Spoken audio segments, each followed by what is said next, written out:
Well, hello, everyone. Welcome to my final episode of the Writing and Resilience podcast for 2025. I'm Lisa Cooper Ellison, your resident transformational and trauma informed writing coach and resident story alchemist. And I am so happy to be here with you today. And I have a question for you. So, listeners, when was the last time you paused to acknowledge how far you've come? I want you to think about that for a moment because I have a confession to make.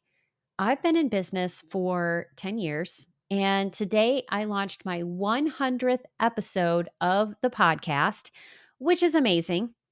But I was ready to just move on with the day and continue with whatever else I was going to do.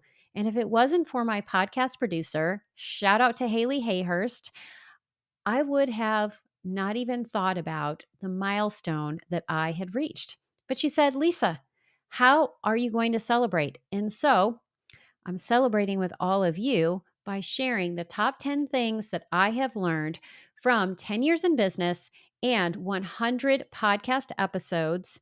But before we get to those, I want to give you a toast because I am so grateful to all of you. And, these 10 years and these 100 podcast episodes would not have happened without your support.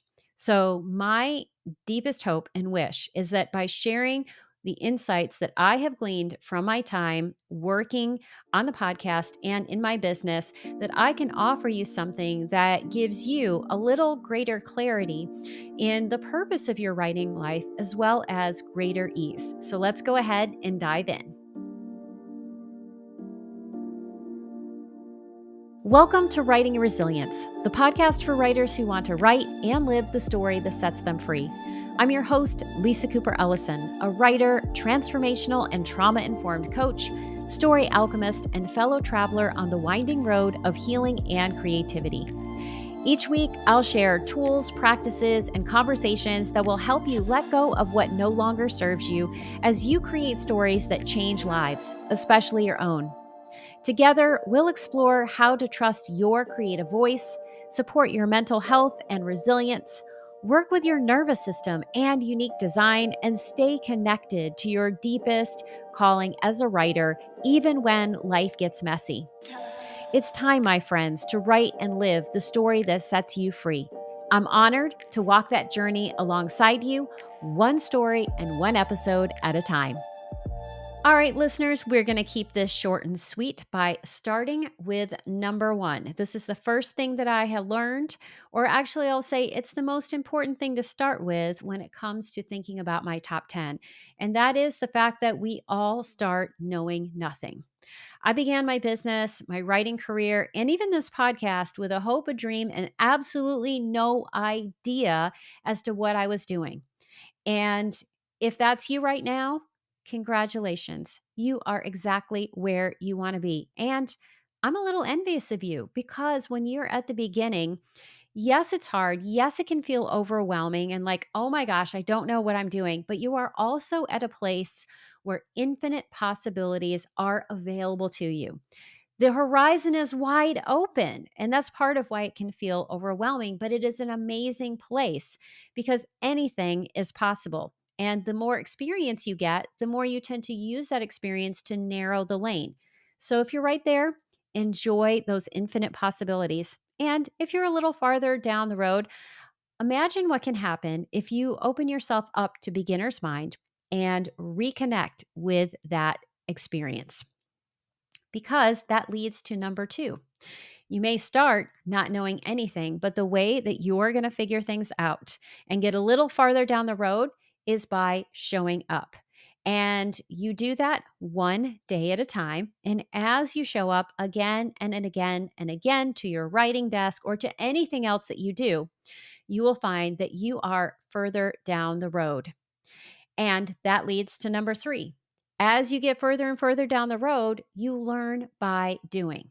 So read all the how to books that you would like, talk to all of the experts, and by all means, follow all the influencers you like. But don't be afraid to get your hands dirty and to do the task, whatever that task is, even if you have no idea how to do it.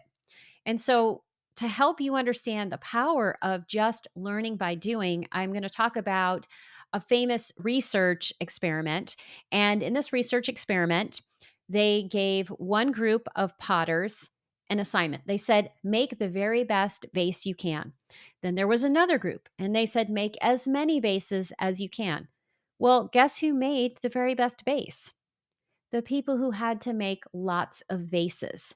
And that's because as they did that, they learned along the way and they refined their process. And that is what led to greatness. So just keep showing up and invite the possibility that you're going to learn along the way, and that will lead to your greatness. And that leads to number 4. We get better with practice. And it's all practice. There is no arrival place when it comes to podcasting, being in business, or your writing life. So let that idea of the arrival point go and just allow yourself to practice and have fun with it. And that leads to number 5. Everything is not just practice, it's an experiment. And through those experiments, you can either fail up or flounder. So, what do I mean by that? If you are failing up, that means that you accept that some experiments will flourish and others will teach you valuable lessons. And your job is simply to be available for those lessons as you also support the things that work out. And as you do that, you will continue to move forward. And if you choose not to do that, and instead, if you see these as major failures, which I'll be honest, I did at the beginning because I didn't understand that this was a skill I needed to learn, you will flounder. And if you have periods where you're floundering, I'm just going to tell you, we've all been there. It is A OK. And at every moment, even in the middle of your deepest flounderings, you can pick yourself back up and say, I want to be really curious about what I can learn from this situation. And that's because of number 6. There's always a pivot. So nothing in the writing life, the podcasting world, or business remains the same. We may want it to, we may really enjoy the stability that comes when things are working out, but life is dynamic. Change is happening all around us, and our job is to respond to that change when it occurs. So, what can you do with that? Be present, because when you're not present and giving yourself permission to change, what can happen is that you stagnate. And when you're stagnating, growth is not available. So, how do you keep yourself available to the pivot and understanding what are the things that are really right for you? That leads to number 7, and that is to cultivate a sense of astonishment, to lean into your curiosity, and to have a willingness to be inspired. These are the ingredients that will keep you moving forward. And most importantly, they will open you up to possibilities and to what might be the best pivot for you, which leads to number 8. And number 8 is there are a lot of ways to be right. And if you listen to all of the experts, each person is going to give you their version of what right is. And they're doing that because they want to help you. But here's the most important thing: you need to figure out what works for you, even if it's something that no one else has said. And if what works for you goes against all of the best practices, because you have to own your process and you have to own your progress. And this is how you do it, which leads to number 9. And this is really counterintuitive. The world is going to tell you that all of your progress is going to come from forward momentum, taking one step and then the next and then the next, and showing up. And while showing up and taking steps forward is important, progress often happens when you take breaks and when you allow for projects to marinate. And that's because it's in that marination time that you reconnect with the infinite possibilities available to you and you figure out what is right for you. So allow for rest whenever you can, because that's what will lead to true progress. Which leads to number 10. Set your goals, keep your eyes on the horizon, but don't forget to pause every now and then to look back at all you've accomplished. The reason you want to do that is because it's not just about celebrating what you've done. It's about building the confidence to recognize, yeah, you do know how to do things.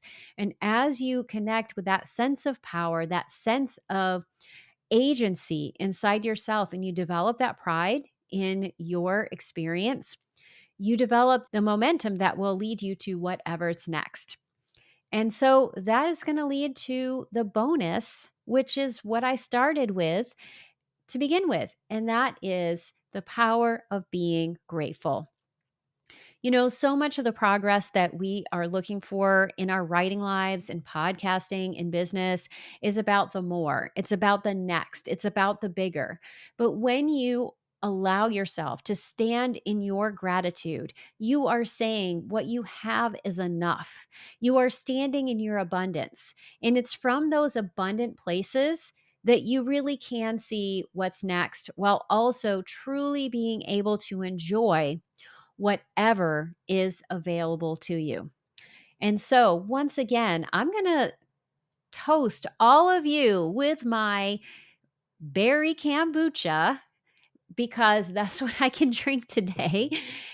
Because I'm so grateful for all that you've done and for sticking with me over these 100 episodes and for all that we will do in the future after I follow my own advice and take a short break. So I am going to be taking a break over the holidays. And during that period, I'm going to share my winter break double take series of episodes that I truly love that deserve a second listen and that I know you'll get something new from if you engage with it again. And if you're new to the podcast, you may not have heard these episodes, and I want to make sure that you get a chance to listen to them. So, new episodes of the podcast will launch on January the 22nd of 2026.